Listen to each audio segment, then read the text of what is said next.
Assalamualaikum warahmatullahi wabarakatuh. Kami dari kelompok 9 yang beranggotakan 1. Fatimah Az-Zahra, 2. Yulianti Estiana Rahmawati, 3. Zulinda Farah Damayanti akan mempresentasikan tentang strategi pengembangan profesional guru. Guru profesional. Untuk menjadi guru profesional, hendaknya memiliki 4 kompetensi guru yang telah ditetapkan dalam Undang-Undang Republik Indonesia Nomor 14 Tahun 2005 tentang guru dan dosen, yang meliputi kompetensi pedagogis, kepribadian, profesional, dan sosial. Oleh karena itu, selain terampil mengajar, seorang guru juga memiliki pengetahuan yang luas, bijak, dan dapat bersosialisasi dengan baik, serta berinteraksi dan juga berkomunikasi. Bisa melaksanakan bimbingan, juga melakukan penyuluhan, melakukan administrasi sekolah, menguasai landasan kependidikan, memahami bahan pengajaran, serta mengevaluasi hasil dan proses belajar mengajar yang telah dijalankan.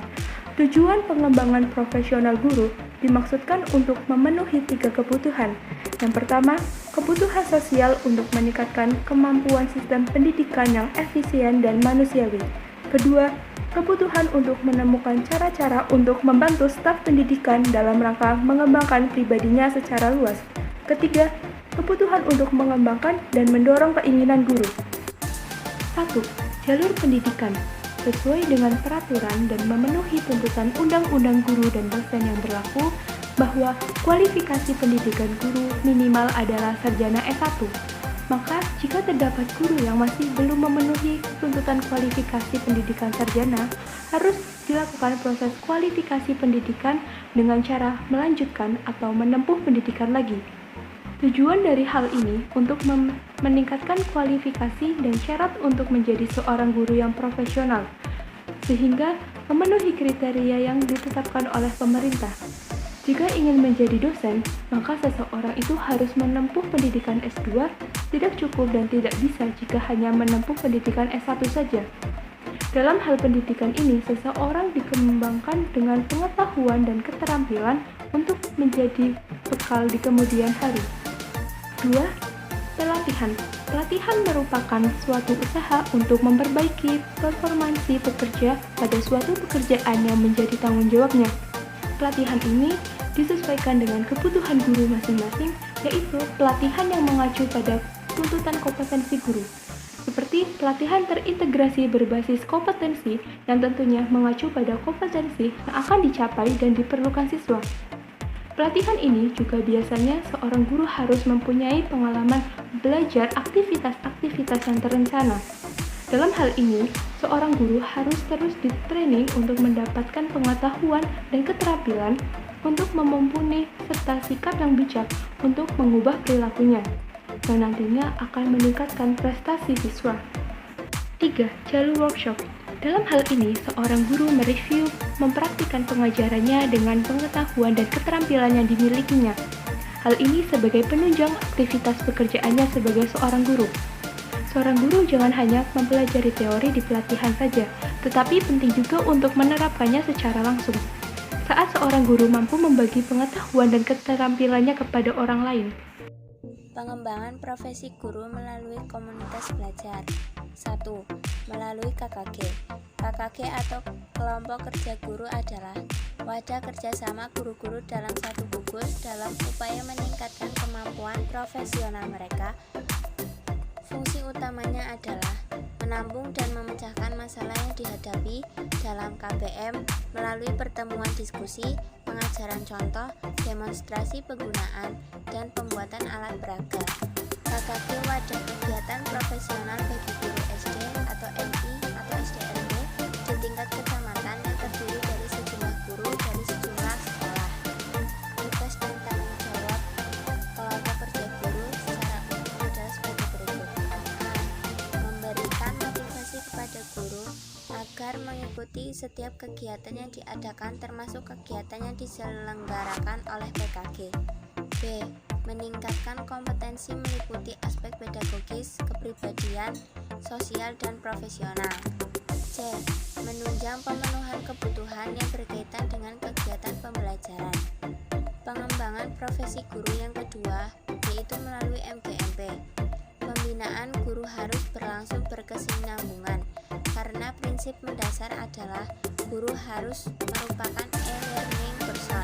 Sebagai guru profesional dan telah menyandang sertifikat pendidikan, guru berkewajiban untuk terus mempertahankan profesionalitasnya sebagai guru.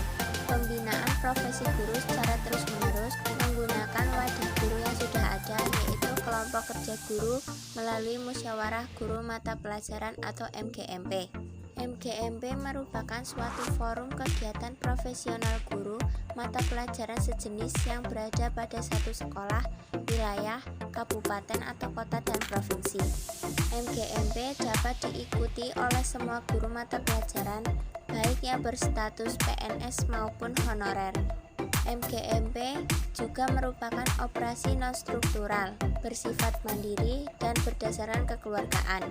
Indrawati 2007 mengatakan bahwa melalui MGMP, guru-guru dalam satu pelajaran dapat mendiskusikan berbagai permasalahan serta alternatif pemecahannya yang berkaitan dengan proses pembelajaran maupun tugas pokok guru, seperti merencanakan, melaksanakan, dan menilai proses serta hasil belajar siswa.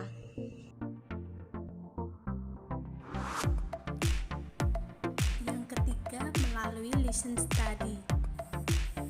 Listen study didefinisikan sebagai suatu model pembinaan profesi pendidik melalui pengkajian pembelajaran secara kolaboratif dan berkelanjutan berlandaskan prinsip-prinsip kesejawatan untuk membangun masyarakat belajar.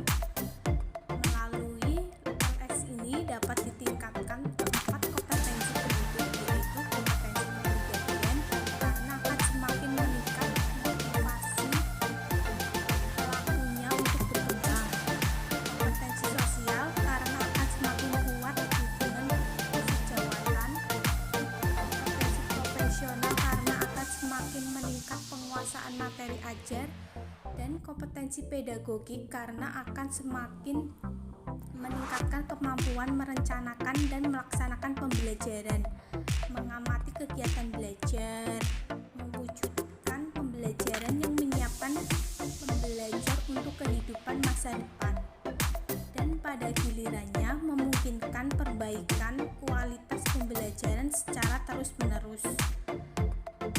Pelaksanaan listen study ditekankan pada 3 tahap, yaitu merencanakan atau merancang, melaksanakan, intensif mengamati, dan sesudah itu merefleksikan hasil pengamatan. Tahap perencanaan bertujuan untuk menghasilkan rancangan pembelajaran yang diyakini mampu pembelajaran siswa secara efektif serta membangkitkan partisipasi siswa dalam pembelajaran. Tahap pelaksanaan dimaksudkan untuk menerapkan rancangan pembelajaran yang telah direncanakan. Tahap pengamatan dan refleksi dimaksudkan untuk menemukan kelebihan dan kekurangan pelaksanaan pembelajaran. Kesimpulannya, guru sebagai suatu profesi di Indonesia baru dalam taraf sedang tumbuh, yang tingkat kematangannya belum sampai pada yang telah dicapai oleh profesi-profesi lain, sehingga guru dikatakan sebagai profesi yang setengah-setengah atau semi profesional. Guru profesional adalah orang yang memiliki kemampuan dan keahlian khusus dalam bidang keguruan, sehingga ia mampu melakukan tugas dan fungsinya sebagai guru dengan kemampuan maksimal. Pengembangan guru sebagai profesi dapat dikembangkan melalui